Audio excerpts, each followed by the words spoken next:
To the family, welcome to this stream. Today, all of the things that define civilization and history begins with Kemet.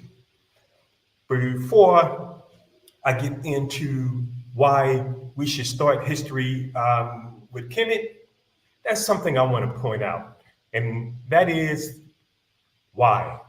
Why we would even want to begin history with Kemet and why we should bother.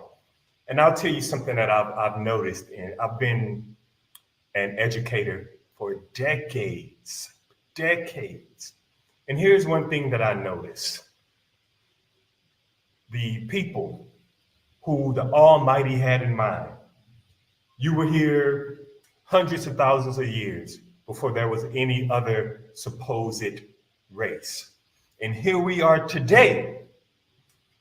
Our people, our Black people, and I'm particularly concerned with Black Americans, our people know so little about our true history. We believe that our history began with slavery. Now, by the time we get into our 20s, 30s, 40s, we begin to see that there has been a big trick played on us again. Then we begin to self-educate ourselves, but our children are suffering. They're suffering with extremely low self-esteems. A lot of times, collectively, if not individually, they think very lowly of their own people from a civilizational standpoint. And of course, why wouldn't they? When they go to school, when they go to high school, when they go to middle school, what they learn is that history began with the Greeks and the Romans. However, the Greeks and the Romans were happy to exchange their clothes for the clothes of the ancient Egyptians, the Kemetic people. Well, I'm here to say, young man, young woman, your history does not begin with slavery. Your story began when humanity emerged on Earth. Because of this really poor socialization and education, you believe your history began with slavery. So I'm going to really show you how this mindset is really misleading. It's also destructive, but it's wrong. And I'll make that very clear to you. First thing I want to point out, this is the very first historical document in existence that we know of. This is the first that can be proven as a historical document. As far as something documenting something historical, something that has happened in the past, this would be the first. It's called the Narmer palette. If you visit the Cairo Museum with me in Egypt, in Cairo, Egypt, if you visit that with me, you will see this. This is the first Nisut, king, pharaoh of ancient Egypt. And he has united the highland of Kemet and the lowland of Kemet. And I'll just say it right here in case you don't know, Kemet is the name in which the ancient Egyptians called their own country. On the left, you see him wearing the crown of Upper Egypt in the south. And behind him is his sandal bearer, holding his sandal, holding his pail of water. This war is already over. He's about to crush that foreigner who's clearly from outside Africa. He's about to crush him. And what he's holding up there is a mace, essentially a stick with a rock on it. This is over. This is the coup de grace. But if you look on the other side, on the right side of the screen, you see the king. He has a different crown. And this is the crown of Northern Egypt. This is a palette which was used for mixing makeups. So in the time in which it goes back to over 5,000 years ago, it was used to mix makeup. And here it is today, the oldest historical document in all of human history. I've done several videos on the normal palette. If you want more depth about this, I'm sure you can find it in one of my other videos on YouTube or on my website, blackandgold.us. And one important thing about the Norman palette, where was it found? Now, ancient Egypt, Kemet, had states. For example, the United States of America, we have states, and so did ancient Egypt.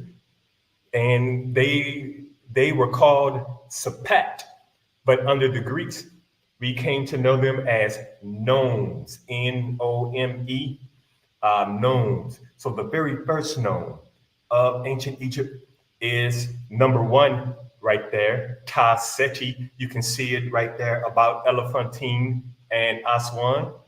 And in the third nome of ancient Egypt, that is where the Norman palette was found. So this is deep in the heart of Africa. It's not up in the Mediterranean, in the marshlands where the foreigners came from. It's right there at the beginning of Africa. The first state of ancient Egypt, the first Sapat, was right where you see the number one. It was Ta Seti, land of the bow. And the administrative center for Ta Seti was right there in Elephantine. So when you go to Kemet, be certain to visit Elephantine. If you visit on my Kemet 101 tour, I will certainly take you to see Elephantine. And of course, the Norman palette, but you visit Elephantine, which is one of the most glorious places to visit in modern day Egypt. One of the other documents that proves the first historians were ancient Egypt, were the ancient Egyptians, is the Diary of Mer. The Diary of Mer. And this is a log of activity. So when you visit the Giza Plateau, Saqqara, Dashur, you see these glorious monuments and pyramids. Well, this wasn't all in the head of the people who designed, organized, and built those monuments and those pyramids. Much of it was written down. And Mer was an official during the days of Khufu, for whom the Great Pyramid was built.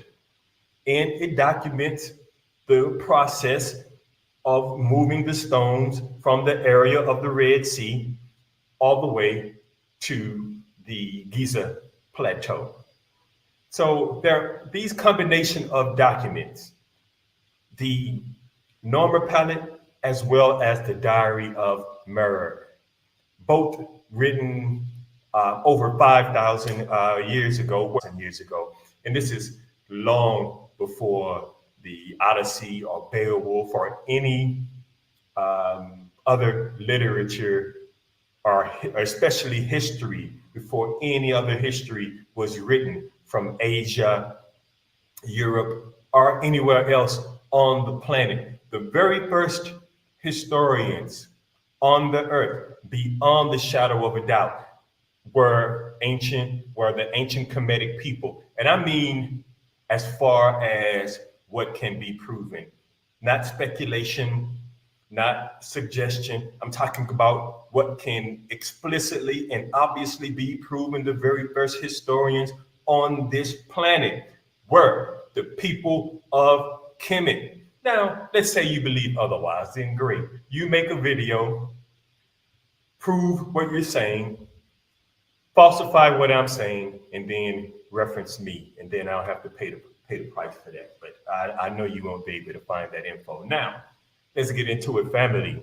The very first historians, as proven by the stone of the Norman palette and the papyrus paper of the Diary of Mer, the first historians were the people of Kemet.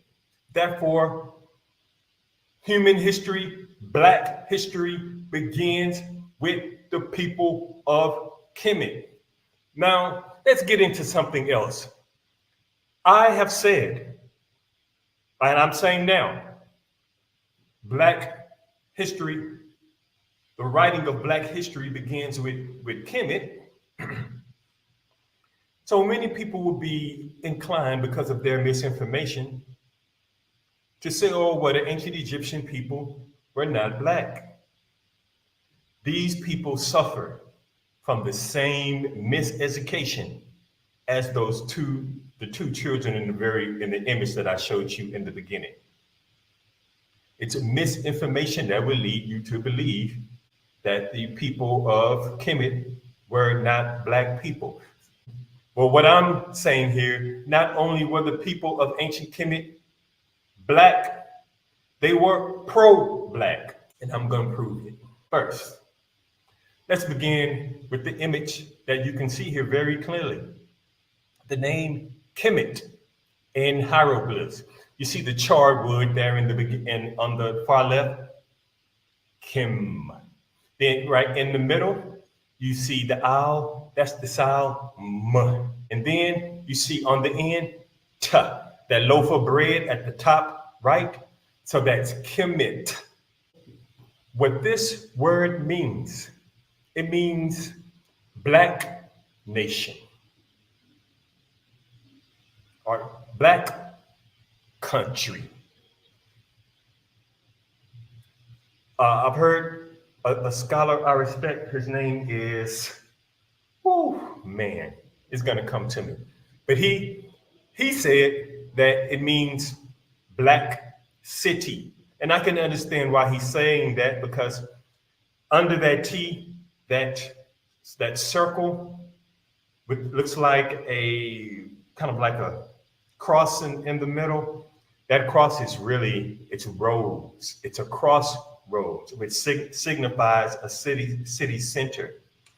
But when the Kemetic people, when they used it, they were signifying a political entity, like a city or a state slash nome slash sapat, right? But they also used it, that symbol, to clarify that they were talking about their own country, the nation of Kemet. So when you see that it's called a determinative, sometimes called a clarifier on the bottom right. And when you see that, they are talking about a political entity. Now, you will hear some folks say that this means Black, this word means Black lands. But there were so many other determinatives that they could have used if they were making a reference to the lands. So this is not Black lands. This is the Black nation, the Black country, not the Black lands. Now, why are these people calling their country Black? It's because they hold it in high regard. They think highly of Black, and they think highly of themselves and their country. They centered their own gods and goddesses, the own Almighty Most High that we know by many names. They centered that God, and they centered themselves, right? They were not a colony, they were the focus. So Kemet, the Black state or the Black country, the determinative with the crossroads right there, signifying that they're talking about a political entity, not a simple description of the land. So this is the first proof that not only were they Black, they were pro-Black. You know, it's possible to exalt yourself, your God, your ancestry, without denigrating others. And I think that's what people don't get about Kemet, and that's what they don't get about we self-respecting pro-Black people today, particularly Black Americans. To bring that point home, Kemet means black state, black nation, black country, a political entity. It does not mean black land. If you disagree with me, like I said, inbox me, contact me in one way or another, and I'll be happy to debate you publicly. But I don't debate nameless people, and I don't debate faceless people. There's something else I wanted to show you, and this is more proof that the people of Kemet, not only were they black, they were pro-black. If you visit the Giza Plateau, and about 20 million people per year are going to visit the Giza Plateau. And when you do, you will see this pyramid that right here on the right. It's the Pyramid of Khafra. It has a distinct look because at the top, it still has a little bit of the original outer casing that was used when it was built. And this man, Khafra, he is the son of Khufu, for whom the Great Pyramid was built. Well, this man, Khafra, he had a Neterhimp, and her name, a wife, and her name is Merce Ankh III. And right in the image, the tomb of Merce Ankh III, if you go with me to the Giza Plateau, join my Kemet 101 tour to Egypt. Or if I give you a tour of the Giza Plateau, a daily tour, you will see this for yourself. The woman that you see on both sides, that image is Merce Ankh. And I've seen a colorized image of this. It is very black, it's jet black, but what you're seeing is a black and white image. And you can see how black she was depicted in her tomb. So how many times have you seen a picture on the internet or anywhere and the picture was touched up, right? But it was touched up to appear to be a little bit lighter. And that's because in modern culture, folks associate lighter with better and darker with worse. But in the days of Kemet here, as obviously seen in this this image of the tomb of Merce Ankh III from 100 years ago, before the modern Egyptians began to use acid and such to remove the black skin color. Before that, she was going into the hall of Ma'ati, into heaven, as a black skinned person, as black skin. Clearly, they venerated black skin. And there's so many other pieces of evidence like this that I can show you, but I don't have a lot of time. So I'll just show you this one.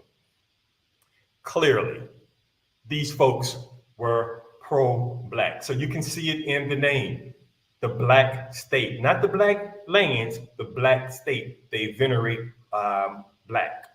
The tomb of Merce Ankh. While when she's going into the next realm of existence, going into heaven, she's depicted as black. And there's something else that I'd like to show you. It's clear that these folks, this Kemetic, Pharaonic culture originated in the heartland of Africa, not in the marshlands up near the Mediterranean, not in some foreign desert land or anything like that, right in the heart of Africa. So this is the Khustul incense burner. Now, it was created before Egypt was established, and it was found in the area of Khustul in Nubia. But this is in modern day Sudan. And what it clarifies is that the Pharaonic culture began in Sudan. You can see the border between Sudan and Egypt. That you can see that Khustul is well into Sudan. But that very same incense burner that I just showed you, you can see the presence of images related to the Pharaonic culture. So follow me to the far left. That image that kind of looks like concentric circles, but is more like concentric rectangles. It's a sarek, and it kind of symbolizes kind of like the city center thing. It's a civilization, right? And so you see that same symbol that's used on the Norma palette. Here it is used on the Kutsul incense burner. Then the second image, you see the boat. This is the very same thing. When you go to the Grand Egyptian Museum, you'll see Khufu's solar bark. You see the same image here, the bark, the boat. If you go to the third part, which is the most telling, if you see a king with a crook and a flail on his chest, he has the crown of Upper Egypt, right? Which is the highlands, the area of Tai-Seti, Elephantine, modern day Nubia. You'll see, and right in front of his face, you see a hawk atop of a sarek. This is all of the symbology that was later used in Pharaonic Kemet Egypt. So the evidence makes it very clear. Pharaonic culture began in Sudan. The imagery that we see on the Norma palette began in Sudan. So this brings home the point. The writing of Black history began in Kemet, and unquestionably, Kemet, they were not only Black, they were pro-Black. They called themselves Black. They called their country Black. They depicted themselves going into the next realm of existence as Black. The most successful civilization in human history was proud to be Black, and they've lasted. They existed longer than any other nation in human history. That can be proven. So you have to begin your Black history with Kemet. Stop misleading your children. Stop misleading yourself. Stop setting your children up to be failures, or not so much failures, but failures from a civilizational standpoint. And that's what you do when you perpetuate the whole idea that Black people, African people, they were savages in Africa, cannibalistic savages in Africa. Then they were enslaved. And then some European who barely came into civilization himself civilized the original people of the earth, God's chosen people. Come on, that's laughable. Stop letting the Catholic Church, stop letting the church that told you you were a slave, the church that told you you needed to pay the price for what somebody else did, and that justified your enslavement, and that you should take this opportunity of enslavement to become civilized like your slaver. The only way they're able to tell you this, the only way they're able to get away with this, is by completely dismissing Kemet, leaving it out of the history book. And when they do mention it, they tell you that the ancient Egyptians look like Charleston Heston or somebody, that the people of the Bible even look like Europeans. So I'll tell you, Kemet didn't enslave any Hebrews or Jews. The modern day Jew is a fraud, and our history did not begin with slavery. Black history needs to begin where it should begin, and that is the great nation and civilization of Kemet. My suggestion to every household, every library, private school library, university, public university library, home library, needs this book. Most of the images that I've shown you today are in this book, Kemet 101, An Introduction to Ancient Egyptian History and Culture. The images are color. It's only 120 pages, but there isn't any waste. There is no fluff. Much love.